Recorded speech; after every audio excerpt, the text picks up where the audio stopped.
Hello, ನಮಸ್ತೆ. ನಾನಿವತ್ತು ಹಸಿ ಶುಂಠಿ ಚಟ್ನಿ ಮಾಡ್ತಾ ಇದ್ದೀನಿ. ಅದನ್ನು ನಾವು ಫ್ರಿಜ್ಜಲ್ಲಿ 8 ದಿನ ಆದರೂ ಇಟ್ಕೊಂಡು ತಿನ್ಬೋದು. ಚಪಾತಿಗೆ, ರೊಟ್ಟಿಗೆ ಮತ್ತು ಅನ್ನಕ್ಕೆ ಭಾಳ ಚೆನ್ನಾಗಿರುತ್ತೆ. ಬಿಸಿ ಅನ್ನಕ್ಕೆ ಸ್ವಲ್ಪ ತುಪ್ಪ ಹಾಕ್ಕೊಂಡು ತಿಂದರೆ ಡೈಜೆಷನ್ ಕೂಡ ತುಂಬ ಚೆನ್ನಾಗಾಗುತ್ತೆ. ಹಿಂದಿನ ಕಾಲದಲ್ಲೆಲ್ಲ ಒಣಶುಂಠಿನ ಪುಡಿ ಮಾಡಿ ಇಡೋರು. ಫಸ್ಟು ಒಣಶುಂಠಿ ಸ್ವಲ್ಪ ಉಪ್ಪು ಹಾಕ್ಕೊಂಡು ತುಪ್ಪ ಹಾಕ್ಕೊಂಡು ತಿನ್ನೋರು. ಯಾಕಂದರೆ ಡೈಜೆಷನ್ ಚೆನ್ನಾಗಾಗಲಿ, ಗ್ಯಾಸ್ಟ್ರಿಕ್ ಆ ಥರ ಆಗ್ದಂಗೆ ಇರಲಿ ಅನ್ನೋ ಒಂದು ಉದ್ದೇಶದಿಂದ, ಅಂದರೆ ಅಜೀರ್ಣ ಆಗ್ದಂಗೆ ಇರಲಿ ಅನ್ನೋ ಉದ್ದೇಶದಿಂದ.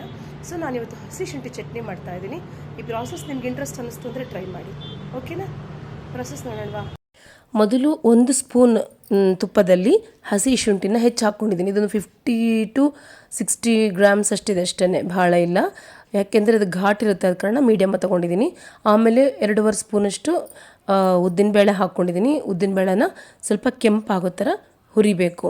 ಇದಕ್ಕೆ ಉದ್ದಿನಬೇಳೆ ಭಾಳ ಇಂಪಾರ್ಟೆಂಟು, ಯಾಕೆಂದರೆ ಇದ್ರದ್ದು ಒಂಥರ ಘಾಟನ್ನ ಮ್ಯಾನೇಜ್ ಮಾಡುತ್ತೆ ಇದು ಉದ್ದಿನಬೇಳೆ. ಹಾಗಾಗಿ ನೋಡಿ, ಇಷ್ಟು ಕೆಂಪಾದಮೇಲೆ 2.5 ಸ್ಪೂನಷ್ಟು ಕೊತ್ತಂಬರಿ ಬೀಜ, ಅರ್ಧ ಸ್ಪೂನಷ್ಟು ಜೀರಿಗೆ ಮತ್ತು ಸ್ವಲ್ಪ ಸಾಸಿವೆ 3 ಹಾಕ್ಕೊಂಡು ಹುರಿಬೇಕು. ಒಂದು ಚೂರು ಮೆಂತ್ಯ ಚೂರೇನೆ, ಮತ್ತು ಜಾಸ್ತಿ ಆಗಿಬಿಟ್ರೆ ಮತ್ತು ವಿಷ ಆಗೋಗುತ್ತೆ.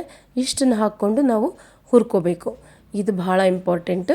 ಆಮೇಲೆ ಸ್ವಲ್ಪ ಮುಕ್ಕಾಲು ಹುರಿದಿದ್ದೀವಿ ಅಂದಾಗ ಹುಣಸೆ ಹಣ್ಣು ಹಾಕಬೇಕು.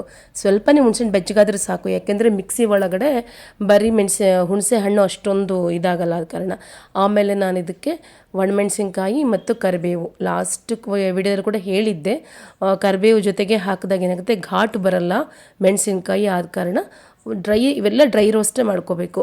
ಯಾಕೆಂದರೆ ಫಸ್ಟ್ ಟೈಮ್ ತುಪ್ಪ ಹಾಕಿರ್ತೀವಲ್ಲ ಬಾಣಲಿಗೆ, ಅಷ್ಟೇ ಸಾಕು, ಇನ್ನೇನು ಜಾಸ್ತಿ ಬೇಡ.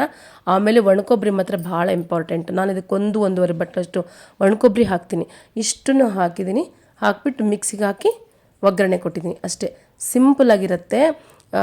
ಹಸಿ ಶುಂಠಿ ಚಟ್ನಿ ಭಾಳ ಚೆನ್ನಾಗಿರುತ್ತೆ. 1 ವೀಕ್ವರೆಗೂ ಇಟ್ಕೋಬಹುದು. ಇದನ್ನು ಟ್ರೈ ಮಾಡ್ತೀರಾ? Thank you.